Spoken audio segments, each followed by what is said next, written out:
Jimmy, would you lead us in a prayer?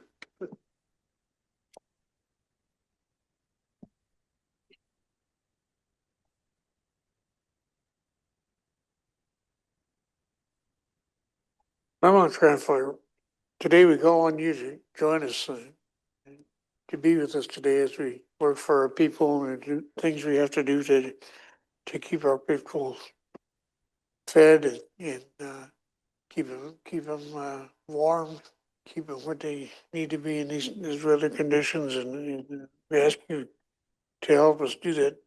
We also ask thank you for today. Thank you for the safe trip for everybody that traveled out of town this weekend and come back home for the basketball tournaments. And we just thank you for all the for safety for all our people.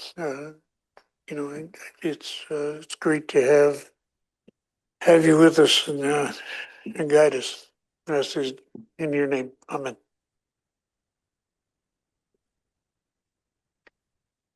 Went to Great Falls. It was pretty good tournament. Ugly driving. That was a good tournament. Gonna have that every weekend, I guess. Thank you for that prayer, Jimmy. We have minutes from December 4th for your consideration.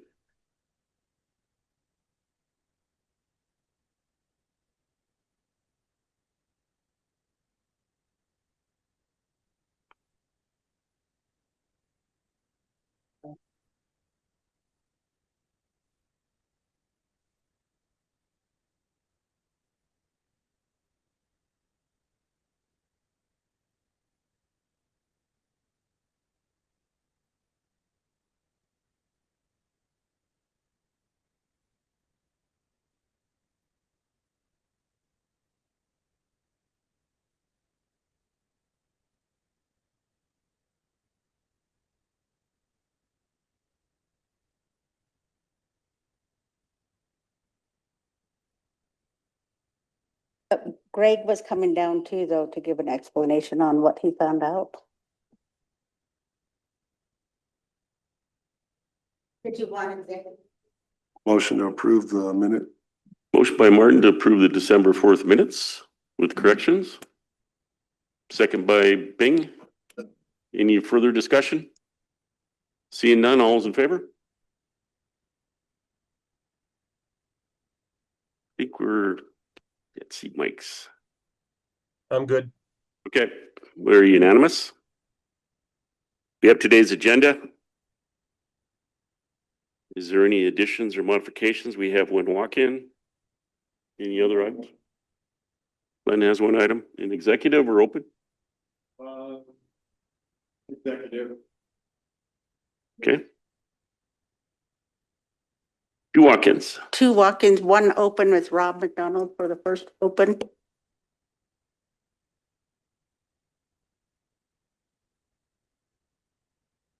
Morning. Yeah, go ahead, Daniel. I'll have one for executive if Greg's here would be probably best, just to follow up on something.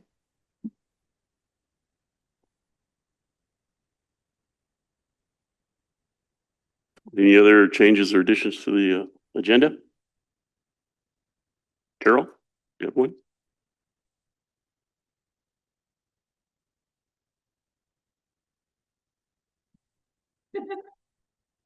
I had one more change just in case I can get through to Janet Camel for a contract mod approval to add, because I forgot I might have already done the resolution for Pat in forestry on Thursday. All right. Our agenda has been modified 6 times. Is there any other? Motion by Martin to approve today's agenda with additions, second by Jimmy. Any further discussion? Seeing none, all's in favor? We're unanimous. Okay, let's go ahead and do the first walk-in, which is Rob, you said? Rob, come on up. This should be quick and it's, not a big thing. Thursday, you've got the tribal, the TRRB, the the name escapes me, the institutional review board that we've set up. They're doing their session in front of you from 1 to 3, and they would like it to be broadcast live. And IT is prepared to do that. But since it kind of overlaps with a council meeting, which aren't broadcast live, I just wanted to ask and make sure council's comfortable with just that session being viewable by a public live. That's Mateo. She is in legal and she's with the Tribal Institutional Review Board. And she's presenting what they do and some of the key cases that they've gone through. They're kind of a filter of, protecting the tribes of criminal.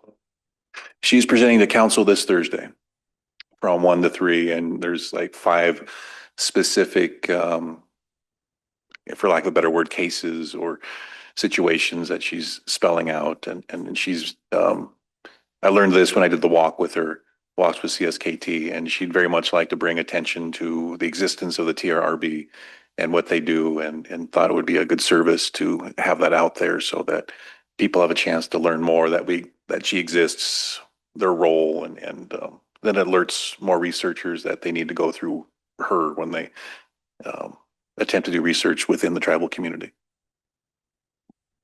Martin?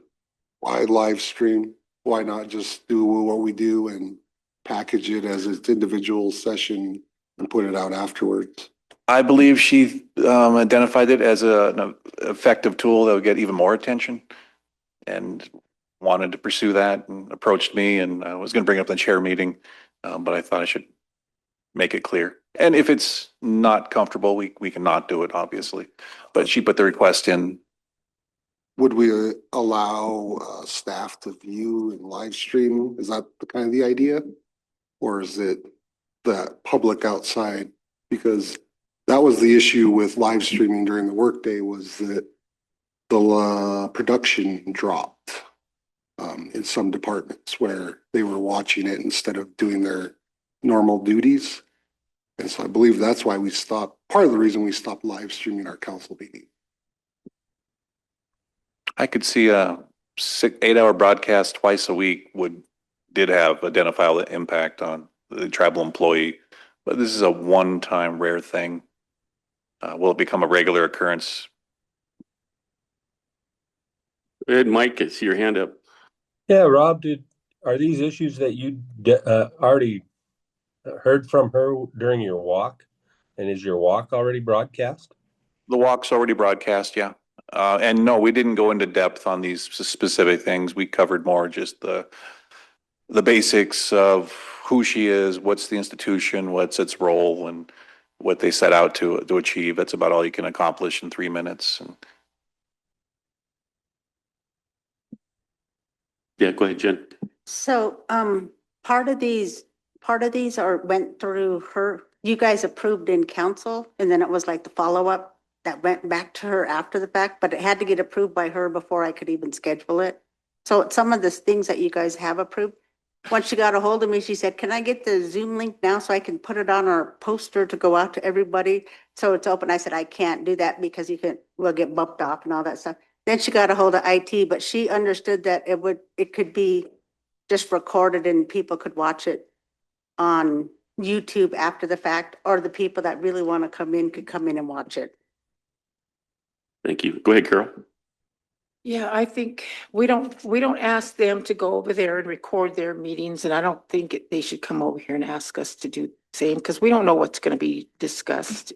We don't know. And I'm not trying to be critical to you. I'm just stating a point that doesn't happen. So I don't think we should. And I think if they want to do something over there and invite us over, I know, but I don't know. I guess he just blew my point out of the water. It is a fine point because forever we had just an IRB through SKC, but when there were some federal law changes, it kind of left us open. So with legal's advice and council's acceptance, we created the Tribal Review Board, which is one that council has direct connection and ties to, and helps us be aware of any other research that happens within. I am hearing some discomfort with it, and I can alert Matea upstairs and legal that council would like to hold off. Go ahead, Martin. I really have no problem doing it. I mean, I'm a proponent of live streaming, but again, if we're gonna do this, we should do a 2-hour change of duty to watch it during the workday or something. If we really want to bump up viewership, you can sit at your workstation and watch it if you're really that inclined to watch these type of things. Maybe we get some people out there, but I think what it's probably for is the outside entities that, or the groups that have done these IRBs, if that's what I'm understanding, this is an approval of those and going through each one of them. So is there information in these that is proprietary to the tribe? The IRB is supposed to kind of make that, so it doesn't get out there. So, I mean, I guess more information, if you could find out if it's specifically for the people that are, these groups that have brought these studies to us and she's approved them, and then we're just kind of rubber stamping them. Are we going through the information? Is it, And just to identify, based on the flyer that she's had circulated around, inviting people in the community to it, it's nothing that shouldn't have a spotlight on. It's all curated information that she wants attention to, that we want attention to. There's no concern of the content of it. It's a presentation showing the wholeness and completeness of what this new organization does. But she is probably in legal. I can probably go ask her to pop in, and I didn't check with her before coming in for the walk-in to ask you this. I can put a pause on this and continue later in the day if you like.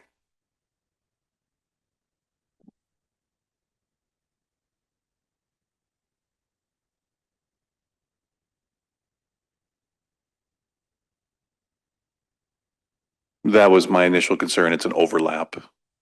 It's not just her having a presentation that we're taping, but it's overlapping with the council meeting. So that's why I believe it required the special permission.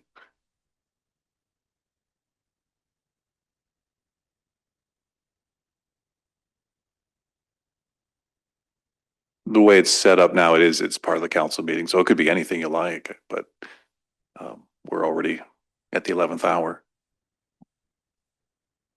Any other comments?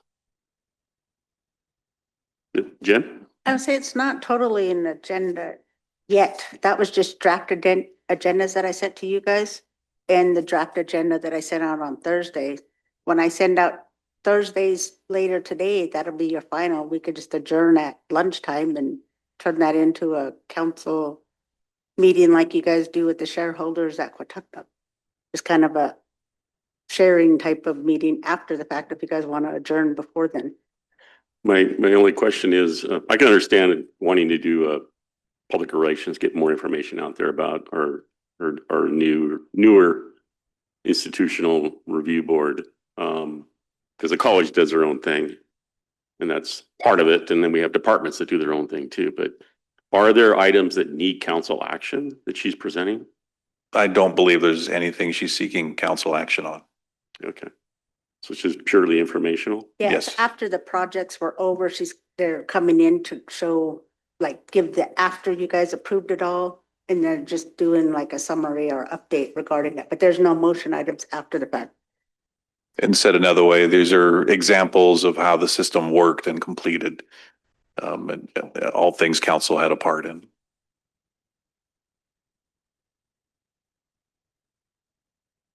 Consensus to proceed with it or adjourn and do a IRB workshop that's live stream, or live stream the council meeting? Regardless, we should have the presentation to council. But the debate is whether or not it's live streamed. So my understanding is that the whole intent of our own institutional review board is to contain things that are flammable or proprietary or sensitive, that wouldn't get exploited, et cetera, et cetera. Control our own destiny and resources and data. So that's the main mission of the program. So I'm assuming that that's all secured. And we're not going to be presenting things that are not to be presented to the general public, or results that are supposed to be presented to the general public. So I'm assuming that that's their job. So hopefully that's not going to be presented. I believe your assumption's 100% correct. But I just don't want to open up Pandora's box where they're saying, well, why are you live streaming this part of council, but not all of it? And I mean, just feeding the trolls, giving them less ammunition. well, so the compromise could be we adjourn, and it's not a council meeting anymore, and it could be a IRB live stream board meeting, and we're participating. And that hopefully that would. What? We did that. Now what did I do? Sure. Put us into a time warp. I apologize. Want to go, Rob? The consensus to do at least that, adjourn early and then proceed with the presentation. It could be live streamed. Awesome agenda. On Thursday, it's the last item on the agenda. Yeah. Okay. We could still be successful that way. If that's a consensus, I will inform Matea and IT and continue as planned. Okay, thanks, Rob. Thank you.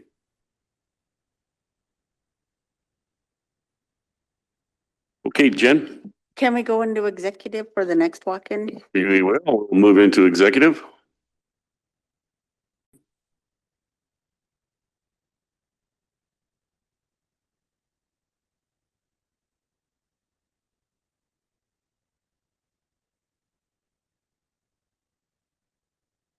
Well, when it comes to you.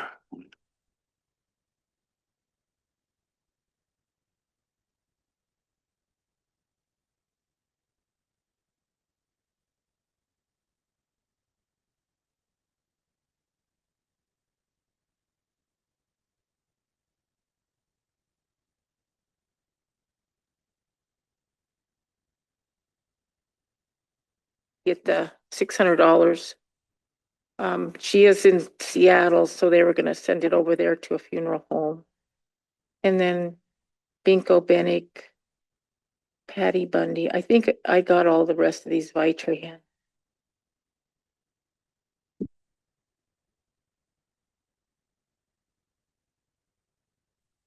Okay, Jen, what's next on our agenda? Les Everts. All right, Leslie, come on up. Come on. Art, it's grizzly bear habitat. Come on. It was on that initial hit list. I remember. Untouchable. All right. Send Carrie up. That's right. Send your boss up. That's the way to go. Way to delegate up.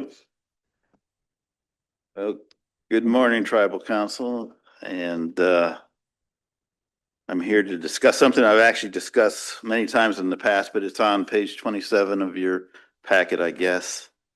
And this is going to be somewhat high level and conceptual. We want to just get some direction from you so we can proceed to talk to the legal department and to the administrative types that care for the money.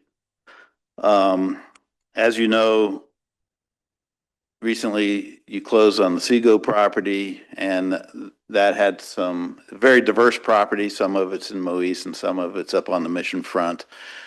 And in particular, even in the negotiation stage, NRD had its eyes on the Mission Front there because there's some very valuable fish and wildlife habitat up there for fisheries.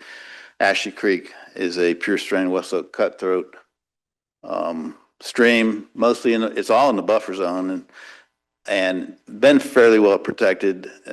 There are some issues with it, diversion, irrigation related, that might require some restoration. But that whole area is pretty important for grizzly bears as well, and other keystone species of wildlife up there on the front. So we've kind of had our eye on this since the beginning of negotiations, and happy to see that it's now in tribal ownership for sure. In the past, over the past year or so, we've brought several parcels to you, 4 now that we identified as high fish and wildlife values, mostly integrated into ongoing restoration actions that either fisheries or wildlife have done. And we convinced the tribal council to acquire these small parcels and then dedicate their use to fish and wildlife values. And you did that through resolutions when we acquired those properties. They were very small, typically surrounded by much larger parcels that we already are managing for you. When I say we, Natural Resources managing for you, either the fisheries program does or the wildlife program does.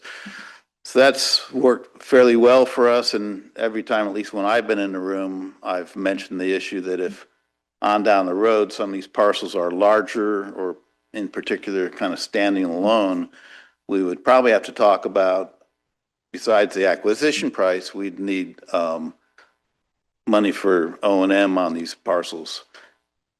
Exactly like we do on all these other parcels, whether it's ARCO, SKQ, BPA funded parcels, whatever the parcel is, those parcels that Natural Resources manages for you for those specific values, we really don't have money to do that. We don't have accounts to do that. What we've done for ARCO was the original trust fund that we set up, and we live off the interest to manage those for you. It generates an annual budget.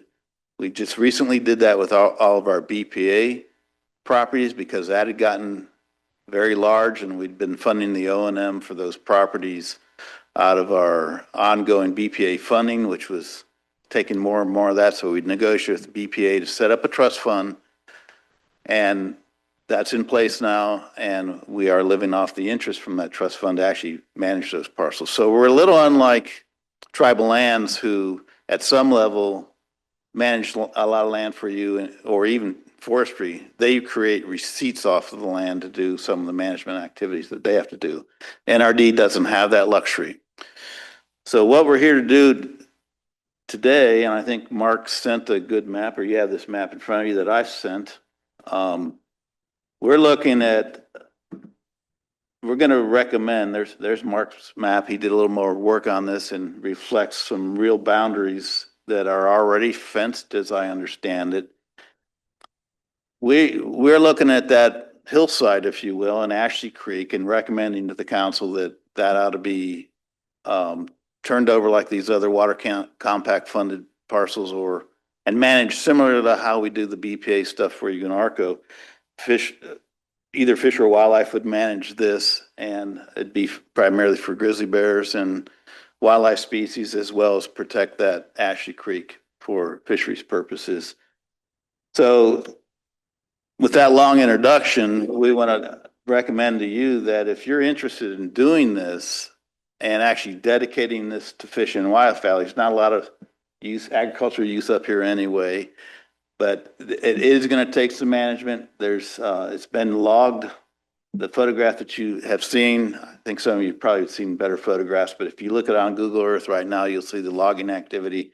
There's some work to be done up there with it, replanting, slash burning, all sorts of initial work up here. But what we'd like to recommend is that you give us direction today that you like this concept of setting aside some parcels that are acquired as part of a bigger water compact acquisition for fish and wildlife values. And then the direction I'm really looking for, if that's amenable to you, is that we then work with the legal department and Greg Spar on concepts on how we might either develop a trust fund, or there's probably other ways. We don't have to follow those other models. Some way to generate O&M funding so the Natural Resources Department can actually manage this into the future for those kinds of values. Go ahead, Martin. No structures, I'm assuming, on any of that land? There are no structures. There are irrigation structures. Irrigation diversion up there on Ashley Creek. Other than that, everything east of the canal, there is a barn right at the, like a hay storage barn, right at the canal itself.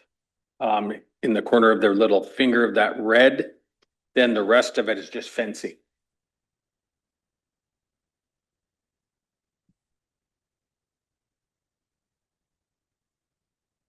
Okay, Danielle, go ahead. If we do this, does it create any restrictions for the membership into any of those areas? What we'd probably do is work to develop a management plan that would describe anything like that. Likely no restrictions other than some kind of access. It's in the short interim that you've already owned it. I think the membership knows it, and there's been some, as far as I'm concerned, trespass on it already, some wood gathering and stuff. I don't think the membership understood you really don't take control of it until January 1. And this is a good point I wanted to discuss in the future. And even on this parcel, we want to get out ahead of it so that we don't get some established membership uses of it that then seems like taking them back. So it's best if you're going to restrict access because of vegetation sensitivity or game sensitivity, grizzly bears, whatever. We do it up front right at the beginning. So since you don't really even control it yet, we're not removing anything that any uses of the membership yet. But I would recommend that we probably at some level restrict access.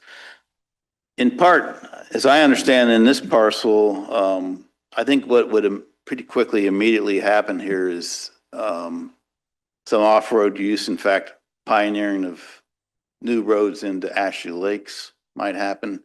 It'd be fairly appealing to drive a little higher on the slope to then cut into the Ashley Lake Trail and get up. Those kinds of things I think I'd recommend you probably want to avoid right up front so it doesn't happen. But I think any restrictions, the only one I can think of is vehicular access. And what we do to make sure you're comfortable with that and the membership's comfortable with that is right away start working on some kind of a management plan that would describe that you would then approve. Because we'd probably have to sign it and make sure everybody understood that. Add to that, Karen, please. Yeah, I mean, I think, yeah, very similar. Really, we would anticipate managing it very similar to our SKQ mitigation properties where they're walk-in access only, but the membership isn't restricted to what they can do there necessarily, but it's just that no driving off-road vehicles essentially.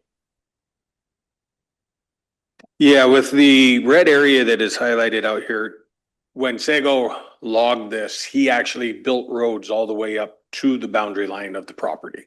So those roads really never existed. And that is why we were looking at that whole area already to be kind of removed out of the ranching operation in our pre-planning of the Sago purchase. This is ideal for this conservation easement. This was ideal for that grizzly bear. And as a lands department, we looked at it for that reason also.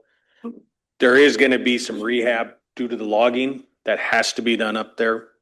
But the road access part, that should be left shut down. So then at least our tribal rangers have some teeth on it if anybody is caught back there on a ATV or anything trying to pioneer new road systems. Good, Martin. How long ago was it logged? I want to say 2 years ago, I believe he logged it 2 to 3 years ago. They just burnt the slash piles this last year, but there will be some remnants of it.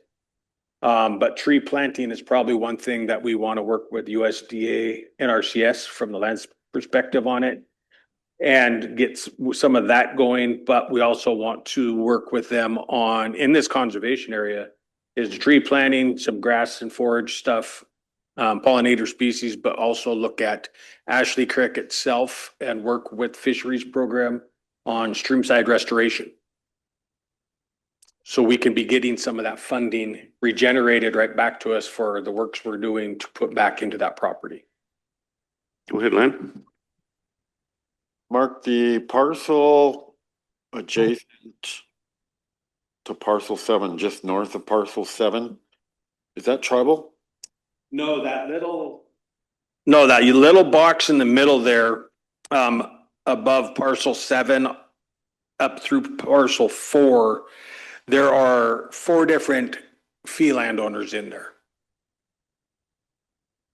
So there's that little open piece right there, just north of parcel 7. There is one tribal home site and an ag lease just right above if you're looking at the number 7, the number 7 itself, there is a home site and an ag lease right there, and that is Mike Durglow's. The other one will actually have it labeled out. The other map shows the highlighted greens, black boundary, and then it also states who owns those properties.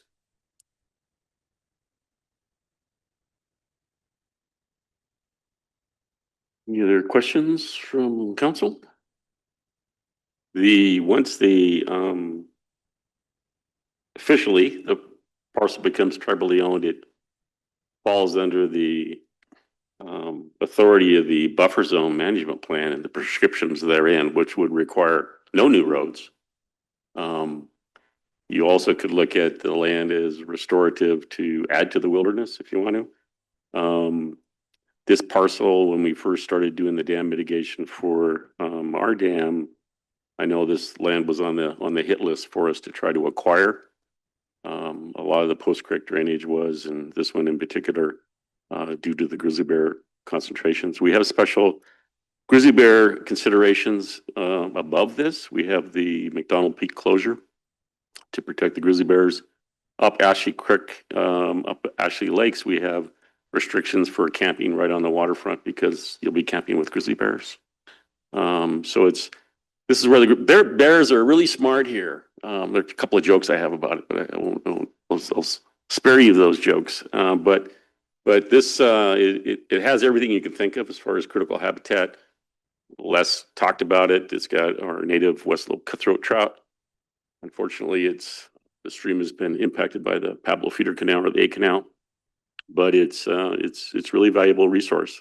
And I would strongly recommend that we come up with a special management prescription for it. It's already going to be part of the buffer zone, but my only question on part of this, Les, would be, we didn't even look at trying to have BPA cover part of the parcel purchase. We didn't try to sever out the creek. It was discussed, and Lynn can speak to this better than I. She was part of it, but I think the consensus was it had to move too fast, too quickly, didn't want to mire it down with that. When you involve BPA in anything, it's going to slow it down. And that was why that idea was shelved. Is there a potential to do consider this as bridge funding and then do an after the fact?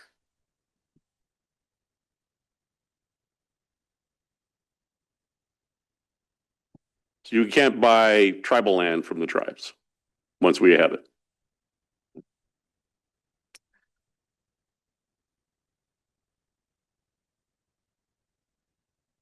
I don't know. I thought we did some bridge funding before. We did. It's got to be, like she says, pre-approved. This would now be more look like we're buying land from ourselves with BPA funds, and that's been shot down before. There might be something creative there, but it's not hitting me. I was just thinking about the O&M, coming up with some Yeah, to right. take care of it. Well, and again, I want to reiterate, this is kind of a 50,000 foot look at this. The issue I'm really bringing to you, in my heart anyway, isn't so much dedicating the land to the buffer zone and grizzly bears and so on and so forth. There's this idea that in the future on down the road with compact funds, there might, especially when we get into the next phase of compact funding, where you can actually buy unirrigated impact lands with compact funds purely for restoration reasons. We're not there yet.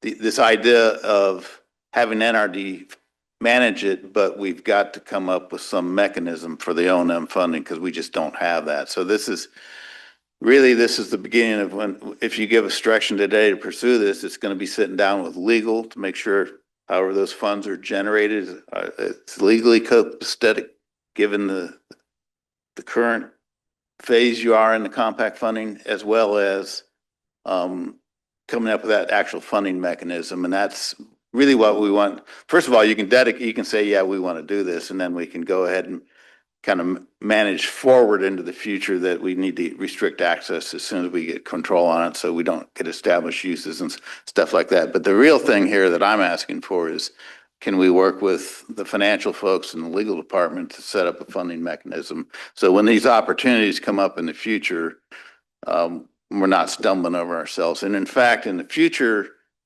we should be having these discussions even earlier, even during the acquisition phase, that rather than playing a little bit of catch up here. So We agree with you. We need the day two plans. Yes. yeah, indeed. Consideration by council. Looked like a good conservation strategy. I think we have consensus to move forward with. okay, we'll start working with legal department and the people that hold the money and get back to you with some kind of a plan, something more concrete for an action to solidify it. Well, you know, even thinking of whatever you do there, if you can generate some resource funding to manage the property appropriately, Right. that's good. I know we talk about these parcels, like, you know, we talked about, you know, starting our own, you know, really ag, I don't know if you call it nonprofit, but our own department that would be more farm and ranch operations. Maybe we own our own cattle herd that the government owns, and we have a different kind of way to manage it more appropriately. So that more of a guarantee that we're treating the land better, but yet pulling something off of it that could be beneficial for food sovereignty. So we have an opportunity now that we didn't have owning our own slaughterhouse, just like you've created a fish processing plant. But that again allows us to think about how can we provide a solid source of livestock products that could go into that facility from these properties that we're acquiring, or that we could manage better. So I'm glad you accept the challenge, and we look forward to you coming back. Okay, sounds good. Thank you.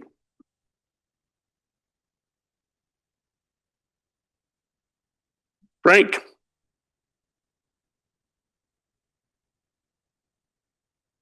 Shoreline protection fees. All right. Jack them up. We will move into executive.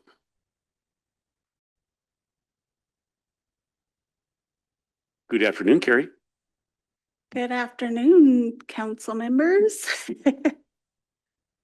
I'll try to keep you guys entertained because you guys had a big lunch, so I need to keep you awake, right? Oh. No yelling. We use our quiet voices in the building. Yeah, inside voices. So I'm here for a couple of things, so I'll just go ahead and jump right in. A while back, well, in December, well, I guess it's been a year, we came in and requested permission to purchase a used bus, and it was the bus that didn't require the CDL. And then we went into a funding freeze, and then the bus disappeared, and we kind of let it sit out for a while. I had Property and Supply get a couple more quotes to purchase the bus new. And so now I'm requesting permission to move forward with purchasing that bus. And then in addition to that, I'd like to put in a request to our funding, to the Head Start funding for a one-time assistance to purchase a second bus. So us saying we're going to buy one, but we're asking you to help us buy another one as well. So it's kind of two requests, one to purchase the bus, and then one to, and then the request to apply for funding to purchase the second one. Go ahead, Jennifer. On the second bus, did you go see Ruth or the capital equipment process? I didn't because she normally just is like, go ahead. So I didn't. Okay. I thought about her yesterday too. Yeah. Motion by Carol to approve the request for purchasing the new bus and requesting additional funding for a second bus. I'm not sure. I Second by know that Danielle. They have some available, and so Property and Supply has been saying, hey, they're, do you want them to hold this? Any further discussion? Seeing none, all those in favor? I guess, one. you okay, Mike? I'm okay. Yeah, unanimous. All right, question? I think it was your question you forgot to ask. Is this a hybrid or anything electric? And in the future, can we kind of at least have Property and Supply check those to see as far as cost effectiveness and then energy saving or cost saving based on all the things that Tom talks about all the time? Okay, Yeah, the goal is to reduce our carbon footprint for future generations. And so, and also sometimes your cheapest fuel may be electricity versus gasoline or diesel. right. So, and Has then maintenance transportation done inspector. that recently? Okay, I'll ask, we can ask They about. make a lot of different electric buses. It depends on your route and how far you're going to go and availability of setting up a charging station. Go ahead, Jen. Ruth just said, do you know what account you're taking it out of? 6705. 6705.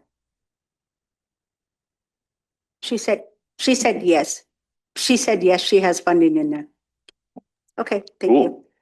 Martin? And then, yeah, Yay. Torquay's got a bunch of hybrid vehicles as well. Okay, And so it'd be good to maybe just talk with him and yeah, this. I'm gonna assume they go through the same, so I'll just visit with Property and Supply when we do that to see what those.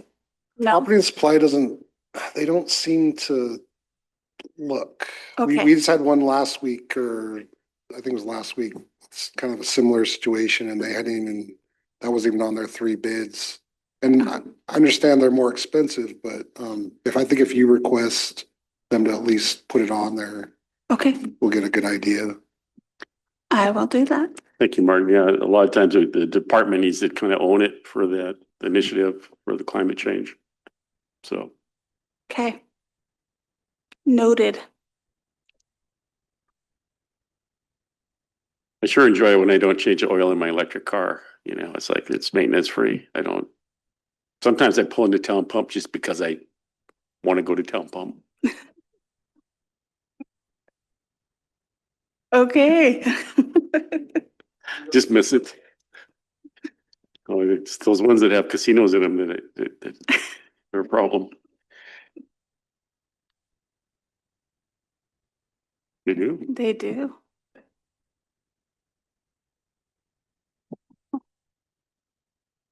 Good. I don't know. Did you guys take action for both of those? I thought it was together. Was it together, Carol? Oh, just one? Okay, so that was just for the capital equipment? One, yeah, to apply for funding to purchase a second one. And that Okay. one I'll look for the energy efficient. That's the resolution? Okay. I would entertain a motion for that. Motion by Martin, second by Bing. Any further discussion? Seeing none, all is in favor? I think we're unanimous as it was before. Thank you, Mike. Okay, the next thing is we have a scheduled visit with our Office of Head Start Technical and Training team. So last year, I believe they provided a training through Zoom and she'll be in person. So I'm just giving you a heads up in the week of January 19th. I think they'll travel the 19th and be here the 20th. I'll schedule a half an hour and she'll just do an overview of the governance training for tribal council, and then she'll do a training for our policy council that evening. So just letting you know that they'll be on site visiting us. And then if we can go into executive for the third thing for a few minutes. Personnel action item, we'll go ahead and move into executive.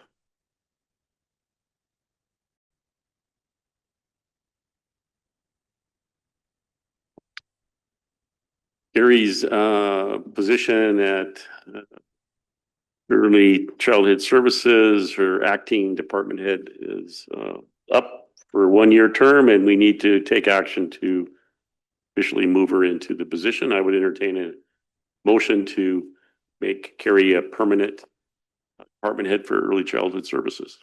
Motion by Carol, seconded by Jimmy. Any further discussion? Seeing none? Seeing none? All those in favor, show of hands. We are unanimous. Yay, thank you, everybody. I just want to take or make a note too as well that we just received our letter, 2 letters from the Office of Head Start removing us from the under enrollment plan that we had. So we're getting our kids back and we're working on our staff now too. So just so you guys know, and we recently had a food program audit that we had no findings on. So yay to our staff. But just letting you guys know.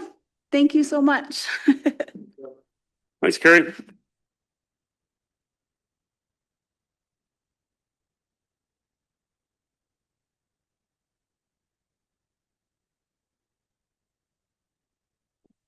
Who's next?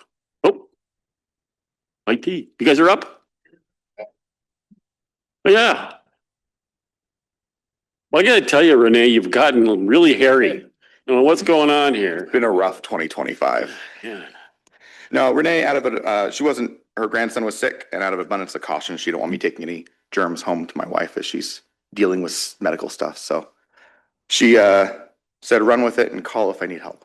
So you guys should have all received in the packet the surveillance and physical access policies. And so our ask today is we've been working with personnel and legal on these. This is both an update and refresh for the policies, making sure that we have them ready for, the modern ages. The previous physical access policy and surveillance policies are fairly old. So we've worked with, like I said, legal and personnel to get those updated and corrected, and we're just looking for council action today. If you guys would, to approve those so we can go forward to start 2026 with them. And obviously, any questions we'd be happy to answer. Council have any questions? Any highlights of changes that you can recall? Yeah, I mean, it's hard to draw any comparison because they're so,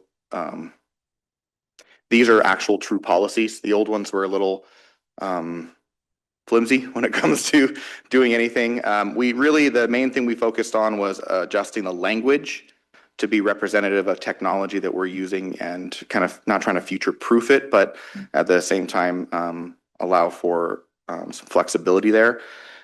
We want to make sure we'll talk about the surveillance policy first. The goal is to make sure that we are surveilling any and all assets of the tribes that we can while maintaining privacy for those sensitive areas, such as bathrooms and tribal health, any tribal health, that's the word I'm looking for. Exam rooms, it's those type of things. Locker rooms, I think on, what page is that? Yeah, page 28 of the packet. You can see that there's a big section there for talking about reasonable expectation of privacy, medical examination rooms, restrooms, locker rooms, etc. And really this is trying to make sure that we've had some departments install some cameras themselves in an effort to monitor employee behavior, and we're trying to make sure that any surveillance that's installed is approved by IT and is used for the protection of the buildings and assets and people too, from a safety standpoint, but it's not meant for employee control is where we're getting at.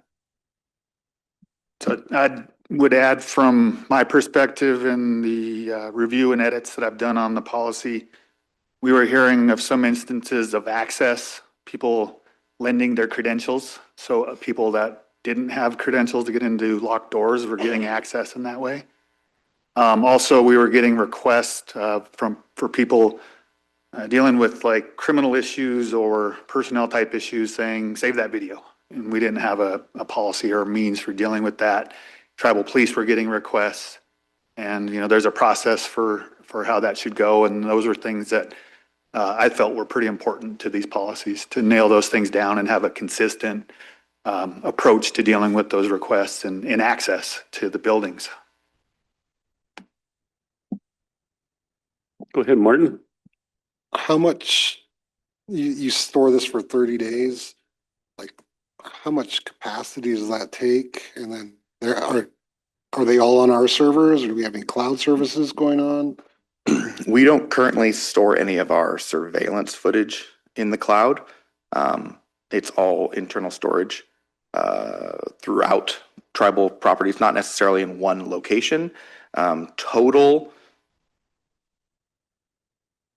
almost 100 terabytes. Yeah.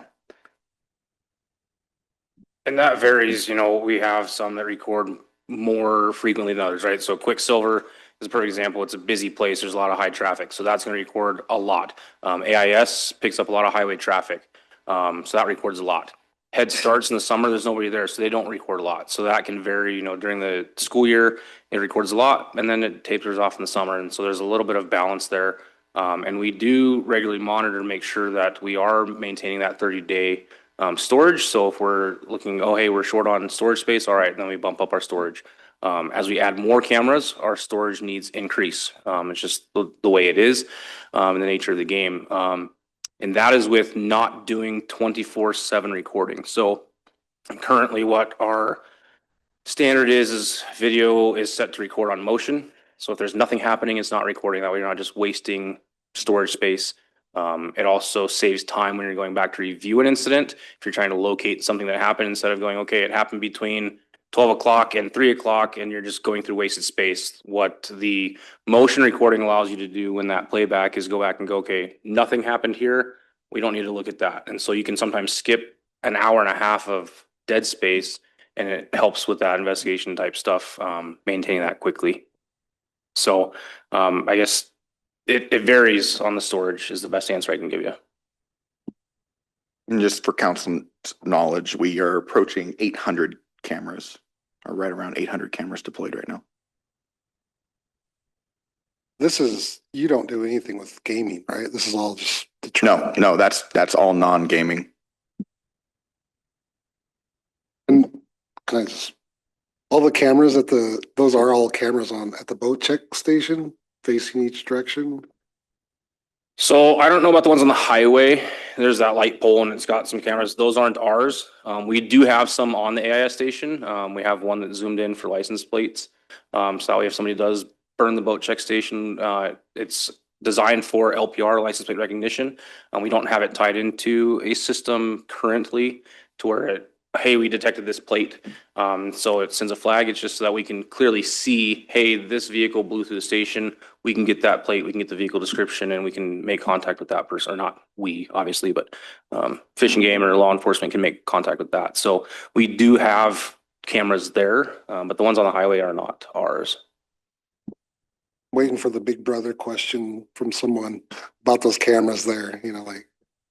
That's what we're trying to prevent too. We're trying to make sure that there's policies in place, that there's not monitoring where there doesn't need to be monitoring. There's been a lot of camera rights granted over time, and we're trying to kind of rein those in and make sure that the cameras are being used for what the cameras are supposed to be being used for, and to not have abuse situations of the camera privileges.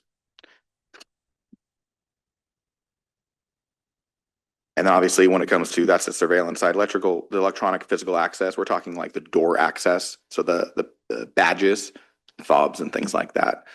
We had a number of instances of PIN codes when we were doing PIN codes being shared amongst staff. It would show one person, pinning in multiple places. So we've tried to discourage the use of the short PIN codes. And then getting everybody, that's why the big push for IT to get everybody to have badges. when they're an employee, even a temporary employee, so that when they go through a door, it's them represented and not somebody's stolen credential or borrowed credential.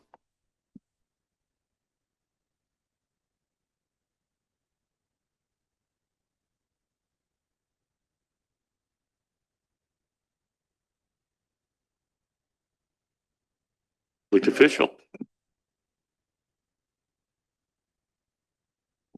Yeah. Went to the,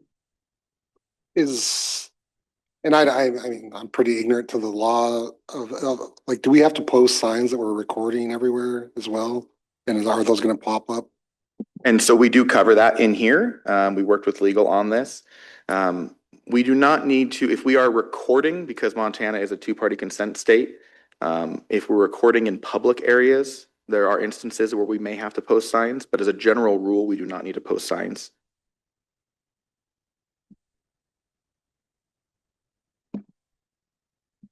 any other comments? Sounds good to me.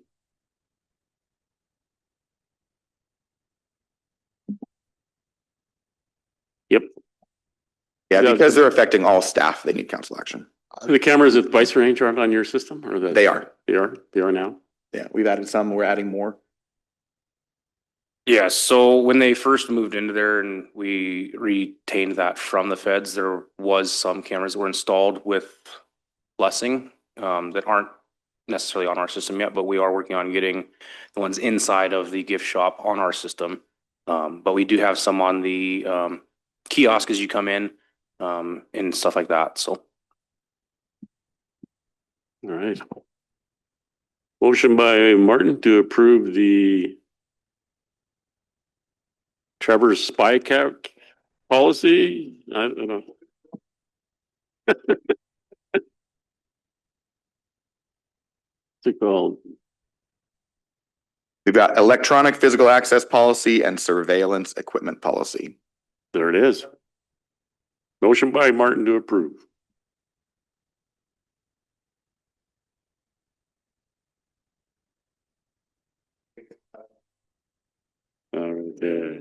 Second by Bing. Any other further discussions? Any other law enforcement discussions? Seeing no more, all those in favor? Show of hands. Unanimous. Lemlemch. Thank you. Lemlepsh. Good work.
We have Brooke.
She's on top.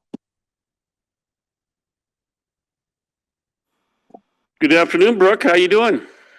Good. How are you? Has Sinyake, everybody, and good afternoon.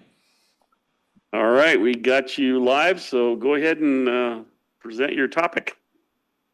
Yeah. So if I could, can I share my screen a little bit? Should be able to. Okay. Let me find, hold on. Just have to see. Okay. Share. All right.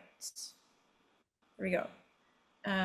Okay, so I've had this idea to do this series of short films called Malta Ulusi, which some of you might be familiar, is based on the curriculum that we use here, that was developed by Chris Parkin and Lorraine Wiley over in Spokane. And we have these Martin and Lucy stories that Heather Cahoon developed with the whole team, and I started taking Salish language classes at SKC about 2 years ago now, and was thinking of like how I could help use some of my skills, get people excited about learning the language. And so this idea of actually adapting some of the little stories that we learn into live action films came to place. So I began to develop this pitch of like, going on these seasonal adventures with Martin and Lucy on Salish Indigenous land, and it would be a series of short films. So each short film, there would be 4 shorts that would comprise one episode. So you'd have a winter episode and a spring and a summer and a fall episode. And that's how the curriculum is kind of based. So we start with these winter episodes. And I was able to receive some funding from the Montana Film Office after I spoke with Nkusum about working with them to do the project and seeing if they would be interested. And everybody seemed excited about it. So I applied, and we got $40,000 from Montana Film Office. And then we partnered again when I was looking for funds from the Native Arts and Cultures Foundation, and we got $100,000 over 2 years. So 50,000 for this year and 50,000 for next year, to continue to, make this project.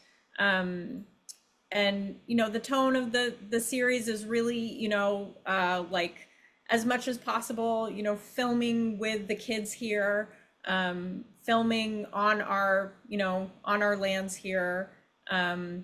I was proposing that the pilot is the first story, Malta and Lucy. And if you haven't read the little story, it's basically these 2 kids go off to hear a coyote story by their skrepe. And on their way to go hear the coyote story, Martin tries to play a trick on Lucy, and it backfires. And so it's kind of, a lesson about, the joke is on him a little bit in the end, and, not to be mean to your sister. Yeah, so that's kind of the first story. And everybody, after we talked about which one we should start with, it made sense also as far as the curriculum to do this one first, because it's the first story. So I've been developing and getting together more of a team with folks. I'll kind of skip down here. I have some inspiration, which I can share this document with you all if you're interested in looking at it a little bit more. But after speaking with other folks, I was like, okay, I need to build more of like a filmmaker team. So, there's me, and then I've been working with Gita Sadie Kiley, who is my producer on a feature documentary that I made, and she's made a lot of feature doc work. And I've actually included also a couple of other local filmmakers, including Daniel Glick, which I believe the tribe has worked with before. Here, I'm just gonna stop sharing now because, yeah, oops, okay, yeah. So let's see. So I've partnered with Daniel Glick, who's a documentary and fiction filmmaker, and he's helping produce. And I'm in talks with this other Navajo filmmaker, Shondine Tomei, who I think will probably film. She'll be our cinematographer. And yeah, and right now we're in the process of doing casting. Last month, I shared with the Salish Culture Committee about the project, and if it felt like something that they also are interested in and supporting, and everybody was also excited about that. And same with the elders meeting that I went to last week. I feel like, you know, people were interested and receptive, and yeah, so I just wanted to share a little bit about the project, and also you know, kind of like reach out and see if anybody has any ideas about, you know, maybe places to film, or reaching out to people to let them know to please audition. We're hoping that, you know, the films will obviously be all in Salish language, but that doesn't mean that necessarily like people who audition have to be fluent speakers. And I'm really hoping that, you know, people will come out and audition. We're doing another casting session this evening at Inkusum, and we can hold other sessions at another date if necessary. So that's kind of the project in a nutshell. Sorry to kind of be quick about it, but I know you guys have had a long day. Well, thanks, Brooke. It sounds exciting to me. I certainly am supportive. Any comments from council? Yeah, Martin, go ahead. The bad brother. Oh yeah, this should have been Malta and Molly or Claire or April. But anyway, I have a face for radio, so I won't be auditioning, but I'll definitely spread the word. And I'm a difficult person to work with per Brooke, so I don't think she'd want to work with me again. But thank you. Thanks, Martin. Thanks for oversharing, Martin. I'll go ahead. Any other comments? Go ahead, Danielle. No, it's good. We've seen Brooke at the Culture Committee last week down at SQCC, and I don't know, everything seemed to go well there, so I think we've got that blessing as well. So I'm good to go with it. Yeah, I don't see how it could happen without some critical folks that are supportive, and she seems to have already gotten that. So I think it's good. I'm sure it'll be very, very educational and help the cause of keeping our language, our Salish language, from going extinct and be more utilized. So I appreciate it. Thank you. Do you need a motion from us or action or just consensus to move? Sounds like you're already moving, so. Well, I am moving a little bit, but I also, you know, I want to do the project right. And so if there's something that I'm missing that I need to, you know, kind of take a pause and think about a little bit more deeply, you know, I know there's a TRB process, and so I wasn't sure if that was applicable to this project. I'm gonna say right now, just on my own observation or my thought process on the reservation institutional review board, this wouldn't be part of that. This isn't. Okay. This is a human study. This is an educational project, is what you're working on. So, I think as long as you're continually consulting with our Salish elders and those folks that are in the curriculum, and, you know, promoting the language at our lead school or at the college, or just at the Salish and Klespe elders group. I think that for me, that's a critical thing. So, okay. How about anybody else? Good to go? Consensus? We got a good consent. Mike's our other speaker. You put Mike on the camera. Mike? You there, Mike? I am. I just got thumbs trying to push buttons. Yeah, I very much support this, and I hope to see Hot Springs and Camas Prairie involved. Yeah, well, that I really, I would love, any feedback about where we should, shoot.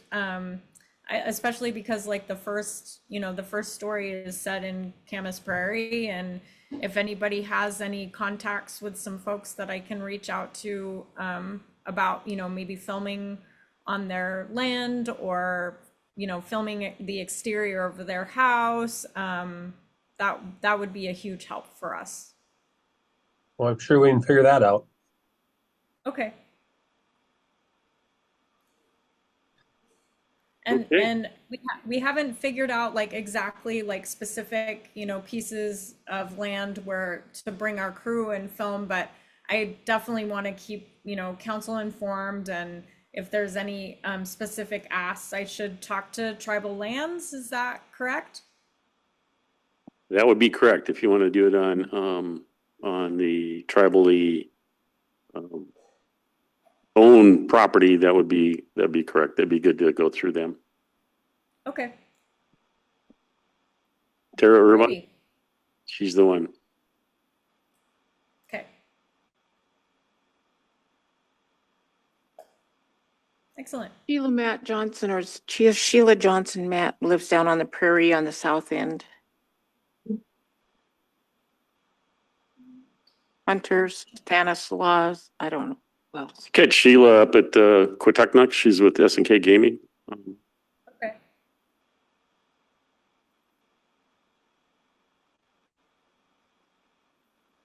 I will reach out. Well, I hope you have a great success, and it turns out to be an award-winning mini film exercise that's going to be fantastic. Thank you. Much.